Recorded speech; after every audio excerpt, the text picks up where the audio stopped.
Welcome to the Cauldron. We're serving up our thoughts about neurodivergent life, business ownership, and ADHD-friendly systems.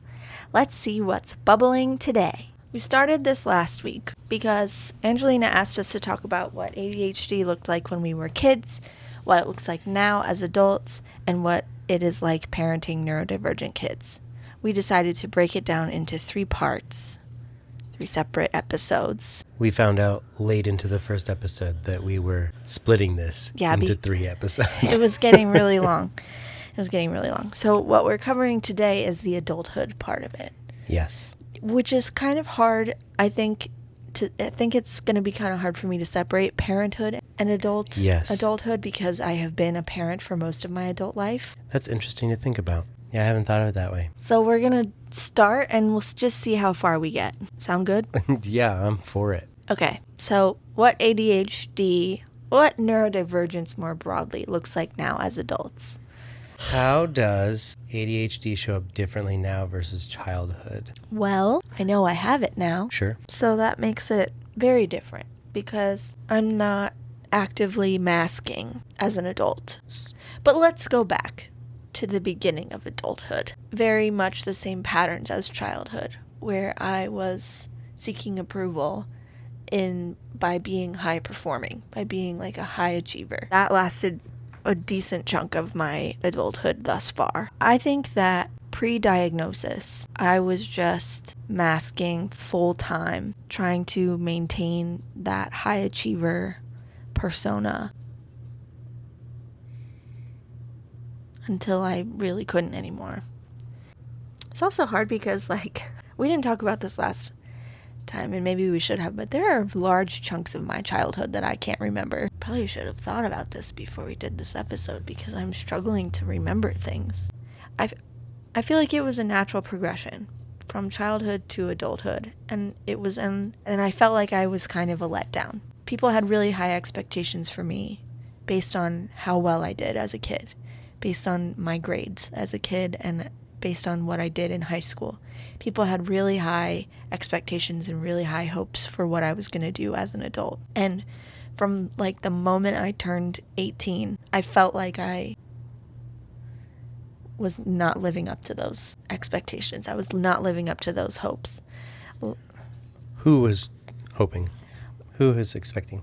My parents, my teachers, other people in my family, my extended family, expected great things from me. And I still feel like academically and life trajectory wise, I kind of fell off. I didn't do the things that other people had hoped for me. I think you're still being hard on yourself with that. Well, I know my high school teachers probably don't remember me now. They don't even they probably stopped thinking about me shortly after I graduated, So it's not like I think that they're sitting around thinking about how disappointed they are by how my life turned out. But it's more the thought that people believed in me. People really had high hopes and high expectations for what I was going to do. And I feel as though I fell kind of flat. Why? I still think you're putting way too much on your shoulders. A teacher in high school. Because they want the best for you. Right. I mean, I'm not saying that I expected to save the world, that they expected me to save the world, but I think they expected me to do really well in college. And you got 2 masters? Right, but it took me a long time to do that. And I ended up not using anything from those degrees in what I do now. And that's life. Well, I know. You're still putting it on you as some negative thing, and you got to peel away from that. I just think that, we make jokes about people who peaked in high school, like the football quarterback or whatever that peaked in high school, I feel like I peaked in high school as far as the world is your oyster kind of energy. The world was my oyster in high school. Why are you not feeling that now? I'm 35. How is it not your oyster? Especially right now. I would understand the trepidation of the world being your oyster maybe in 2022 in the midst of COVID and all that. 2020? 2021? What year was that? COVID was 2020. 2020. I could absolutely see how is this my oyster? But in this moment, when you have your own business, when you have created the community that you're creating, when you're building systems in a situation where you want to and you are helping these entrepreneurs, you're on the up. The world is your oyster. You're doing this podcast with a cool dude and a cat in your lap. It's raining real hard. Really hard. Okay, I think you're right that I'm being very hard on myself. And I think it is a product of this week and how I have felt this week. And I'm letting it bleed into this That was episode. Exactly my point, in that you call it a bad brain day. Yeah, I'm having a bad brain time. And it's been a few days of that. Yeah. And that is front and center for you right now. Yeah, I think I'm just struggling with impatience. I'm impatient. I'm feeling like frustrated because I want to be further along than I am. And I'm just frustrated with myself. So I'm a negative Nancy. Is there anything you want to share deeper than... I don't want this to be a therapy session. No. But other people might see it within themselves and hear what you're working through. Yeah, I'm really frustrated with the roller coaster of ADHD, where last week I felt really good. I felt like I was getting stuff done. I felt, like I was getting into some kind of groove, into a rhythm and certain things. And this week I feel like that's completely gone. I can't believe it's already Wednesday. I have not been very productive this week. I'm behind on some things. My daily rhythms have kind of fallen apart. So we're in the middle of a hiccup. Yeah, we're in the middle of a valley. It's definitely a valley, because last week was more of a peak, and then this week is more of a valley, and I'm just really feeling frustrated with my brain and the way that my brain works. Yeah, wanting it to be different. Wanting it to be easier. Yeah, a little less so severely up and down and up and down. I wish it was a little more mild. I could handle a little more mild. Yeah. And it could also be partially hormonal. I don't know. I'm probably luteal, but I don't know for sure. So It's also the worst day on the calendar for you. I freaking hate April Fool's Day. April Fool's Day is the worst day of the year. Yeah. There are a lot of days on the calendar that I really like. Sure. There are very few that I dislike, and there's only one that I hate. And it is this day. I hate April Fool's Day. Yeah. I don't like being surprised. I don't like being startled. I don't like being tricked. I don't like being made a fool. You like to act a fool sometimes. Only by my own choice. Sure. I was fooled today by Olipop. Oh no. Oh no. What happened? My favorite brand. Yeah. They did a April Fool's Day collab with Good Wipes. Peaches and Cream Olipop scented wipes. They did a whole marketing campaign about it. And you're like... Instagram post went out. I'll take it. No, I was like, that's really fucking weird. I don't like that at all. And I believed it for a good, couple of hours until I read the email more thoroughly. And then I was like, this is obviously an April Fool's. Anything that any brand posts on April 1st, don't take it seriously. But I can't keep in my head that it's April 1st. Sure. So I forget every few minutes. Yeah. They got me. And there's another post that's trying to get you. They got me. It's April 1st. It's April Fool's Day. Don't believe brands. The Glizzard. Scroll. But the Glizzard. The Glizzard. Oh my god, that's so disgusting. I will say, though, at the end of that reel, she says, psych. Yeah, that was not on the Olipop. Even in the email, they were like, is this an April Fool's joke? I guess you'll find out tomorrow. Blah, blah, blah, blah. And I was like, I don't like this. Oh, no. I don't like this. What else I saw today was people saying it is a cruel irony that Autism Awareness Month is April, and it is begun by April Fool's Day, the worst day of the year for autistics. Yeah, it's a bummer of a It start. is a cruel irony, the worst day. Anyway, I think that I just expected to thrive more than I have as an adult. Why? Because other people believed that I would, told me that I would. They said you would thrive? Yeah. Did they also tell you about all the things that were going to happen on the way there? No one was honest with me about adulthood. Maybe that's for the parenting portion. And I know that we knew parenting was difficult. Yeah. I just want to reiterate for anybody listening that, yes, it is, and it's even more so than that. I have a coworker who I love, and he and his wife got married a couple years ago, and then they decided they were going to get a puppy. We had talked at some point about how he and his wife wanted to have a baby too. And I was like, all right, it's hard. It's harder than you think it is. And no one was very honest with me before I had kids about what it was really like. So I'm going to be honest with you about what it's really like. It's going to change your life in every way. And he was like, well, all right. So they get this puppy. And he's like, comes to work and he's like, having this puppy has changed my life in every possible way. And I was like, I need you to take that feeling that you're having right now. Yeah. And I need you to multiply it by 100. And that is what it feels like to have a baby. And it's not in a gatekeeper sense. It's in a, I need you to know. I need you to know what you're getting into. What you're getting into. And it's not like, praise me because I've been through it. It is, I hear you and I want the best for you. And I want you to know so you can make the best choice for yourself and your family. I want you to have it if that's what you want. Yeah. But I want you to know that it's what you want. Yeah. And you can't know for sure if you don't know the truth. That it is really hard. And then I think that there's a lot of assumptions, and a lot of people are going to say, well, of course, it's a person. But it's so much more than even I had originally thought. And it is, maybe saying that it's hard is the wrong thing. Yeah. Because it's not bad. There are bad days. There are bad days, but I'm not saying it is bad.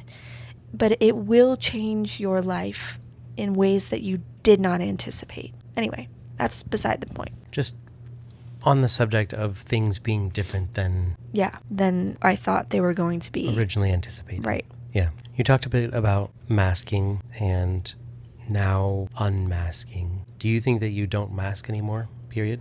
I do. Okay. I definitely do.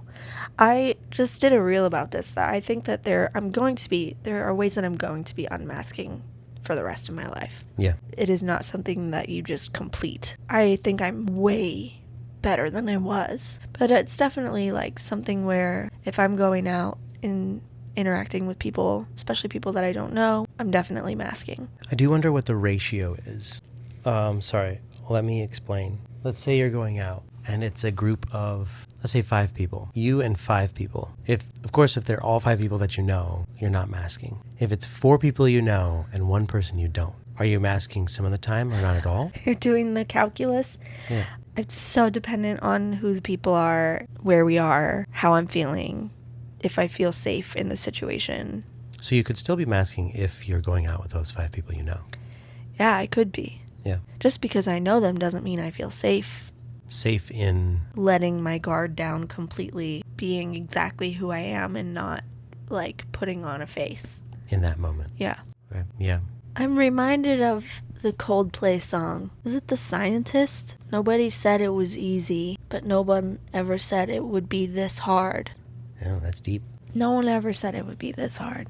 You know what I think this is? I think part of it is grief. Because if I had known then what I know now, how different would my adulthood have been? If I had had the diagnosis back then, if I had had the resources and the tools and the medication, how different would my life look right now? Sure. And I think that comes in waves too. As grief does. Yeah. I didn't think this one was going to be so hard. I don't think it was. It's not. On its surface it isn't, but that's not where you're at right now. I thought the childhood one would be harder, and this one is turning out to be harder. Again, that was last week. You were in a different space. Yeah, I was in a different space. My mom and I were having a conversation today about some of this, and she brought up these toy horses that she had when she was a kid.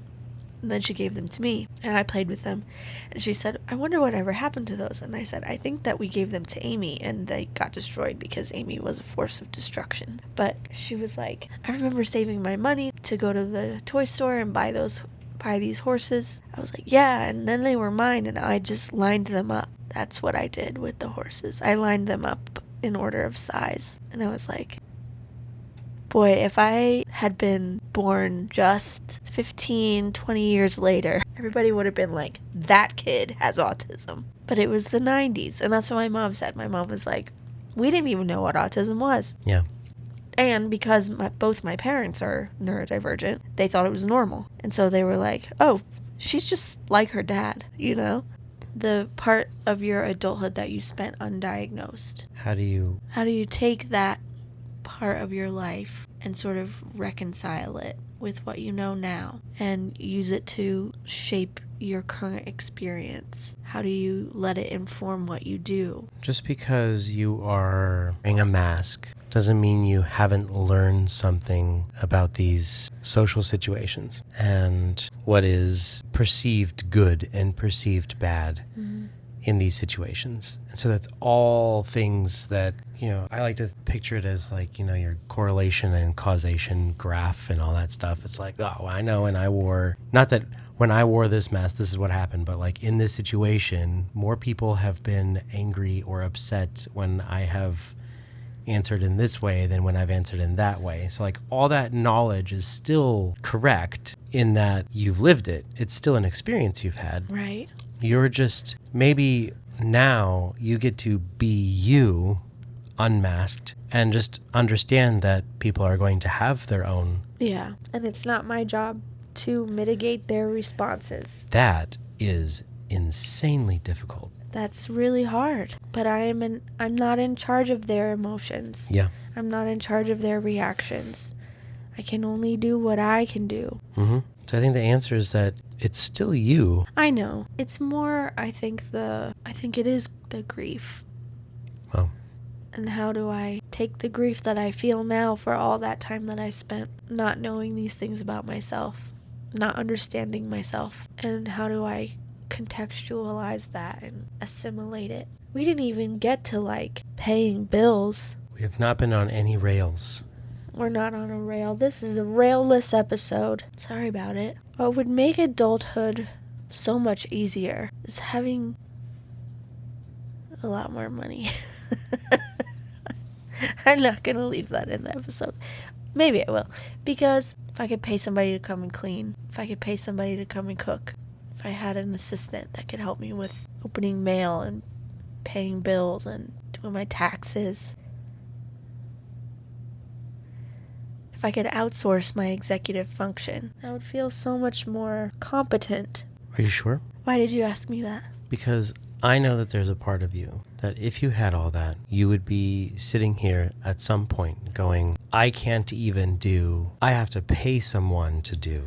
You're probably right. So I think it's still dependent on how you view. Yeah, how I see myself. You. But at least I would be having that crisis in a clean house. You're right about that. I can't argue there. At least I'd be crying with all the laundry done. All the laundry done? At least I'd be crying after eating a home-cooked meal that I didn't cook. We talk about unmasking all that, but we also talked about how, I'm at work especially, like it's just one after another. Yeah. And it feels like it's to survive. And it's both for the people who are on the other side of the counter and for the people who are on my side of the counter. Right. And I struggle to think what it would be like without it or who that is and how,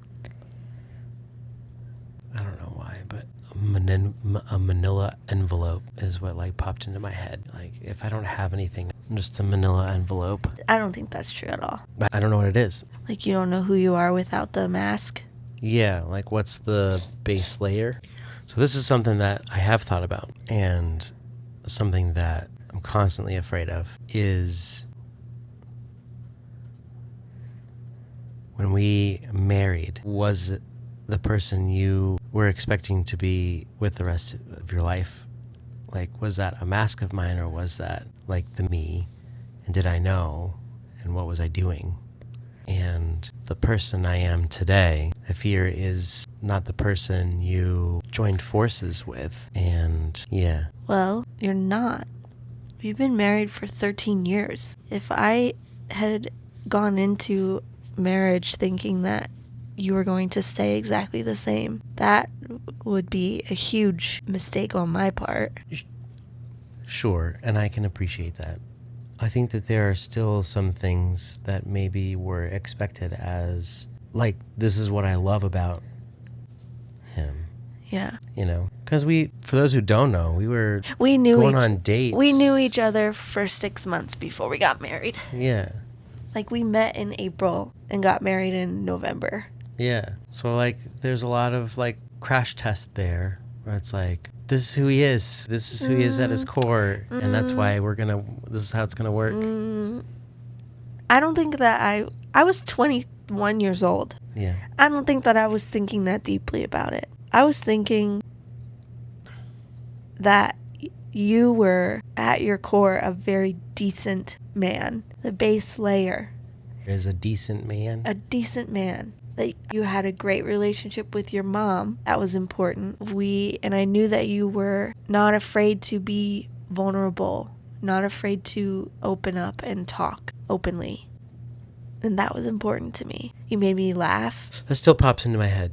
That is difficult to release. All the more reason to get you out of there. All the more reason to get you out of that job. Do you mean because of the masking? Okay. Because it's exhausting and it's making you question yourself. Mm-hmm. So, share this podcast with your friends. Yeah. Well, we're nearly out of time. Dope. Yeah. We really biffed it on this one. Biffed is great. We'll do better next week. The Cauldron, your podcast. Woof. Buzz, your girlfriend. Woof. Yeah. Sorry about this. This is as real as it gets. We will try again next week. We'll try again next week. Thanks for listening. Follow us on Instagram at The Cauldron Pod. This has been episode 9. Yeah? Mm-hmm. This has been episode 9. We'll hear you next week. Toodles.